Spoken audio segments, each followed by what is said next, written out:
My name is Cole Hasenbalg, and I'm here to discuss with you one of the most widely recognized works of literature in human history, the Odyssey. Homer's Odyssey is a masterpiece, being the second most hand-copied book in the world, second only to the Bible.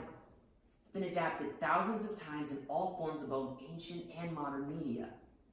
But what makes the Odyssey so widely beloved? Well, besides being one of the greatest adventure stories ever told, it immortalizes virtues that are needed in every time period. The one I wish to discuss today is loyalty. Dictionary.com defines loyalty as the state or quality of being loyal, faithfulness to commitments or obligations. The Odyssey serves as a shining literary example of valuing loyalty above all else, specifically as it's revealed by the actions and relationships of the story's protagonist, Odysseus.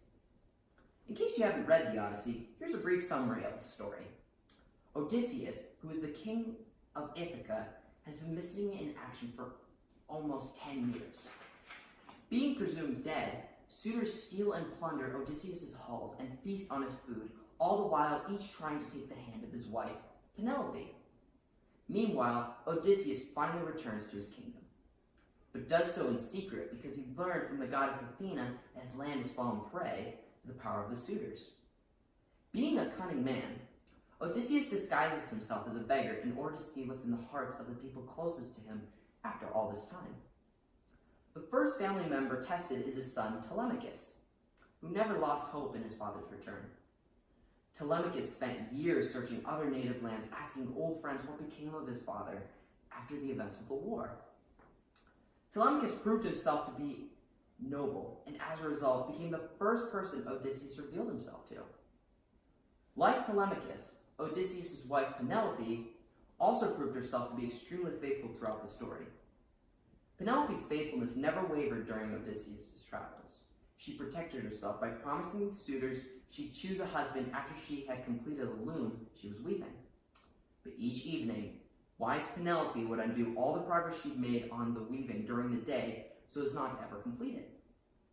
The final family member Odysseus tested was his father Laertes, whom he found covered in rags, faithfully caring for his vineyard.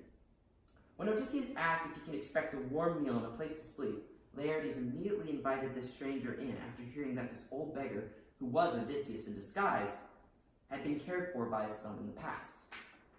Odysseus also tested the loyalty of one of his servants, Eumaeus. Eumaeus is the living embodiment of what it means to be a faithful servant. He not only longs for his master's return, but continues to do his job without wavering.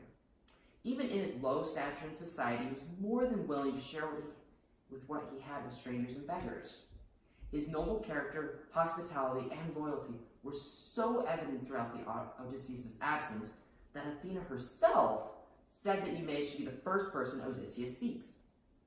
By choosing to patiently endure the rejection of many of his homeland because of his disguise, it is made crystal clear that Odysseus was willing to set aside even his own pride for something even more important to him, the proof of loyalty. Proof of loyalty is essential in any relationship. According to Legionnaire Ministries, loyalty is a virtue that is linked to the biblical concept of faith. We tend to restrict or limit our understanding of faith as an act of believing, a kind of intellectual assent to the truth of a proposition. We know, however, that saving faith includes more than assent. It includes personal trust. To uncover proof of loyalty, you need honesty. Paraphrasing an article by Jessica Royce, loyalty means not doing something that you would have to hide from your partner.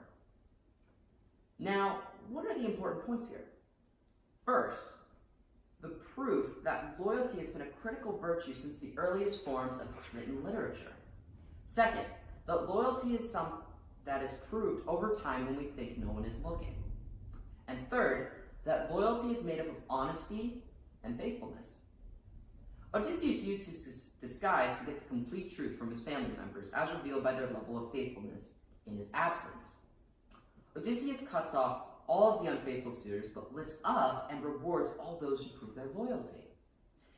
In conclusion, Odysseus is a shining literary example of valuing loyalty above all else, and its characters serve as good examples for us all. We, who believe in God, are servants of the one who will one day return for us, and who, like Odysseus, will hold us accountable for our faithfulness or lack of faithfulness.